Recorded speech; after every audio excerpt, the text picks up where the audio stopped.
ছোটবেলায় দোকান যাওয়া। মনা, এই মনা। হ্যাঁ মা। মনা, এই নে, এই টাকাটা ধর।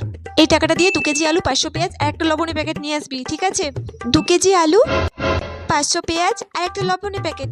ঠিক আছে। মনে করে নিয়ে আসতে পারবি তো? হ্যাঁ, সব মনে করে আনতে পারবো। ঠিক আছে, কিছু ভুলে যাস না আবার। ওই দূরের রাস্তা তো। ঠিক আছে, যা। 2 কেজি আলু, 500 পেঁয়াজ, একটা লবণের প্যাকেট। 2 কেজি আলু, 500 পেঁয়াজ, একটা লবণের প্যাকেট। ওই তো চলে এসেছি দোকান। মা কি বলেছিল জানো? 2 কেজি 2 কেজি আলু, তারপর কি ছিল? এই যা, আমি ভুলে গেলাম তো। মা, কি হলো? জিনিসগুলো এনেছিস? 2 কেজি আলু, তারপরে কি ছিল? কি? তুই অর্ধেক রাস্তায় গিয়ে সব ভুলে গেছিস? হে ভগবান, তোকে পাঠানোই আমার ভুল হয়েছে। দে টাকাটা দে, আমি তোর বাবাকে পাঠাবো দোকানে। আমি দোকানে গেলে তাও একটা লজেন্স কিনে খেতে পেতাম। সব ভুলে গেলাম। দেখ।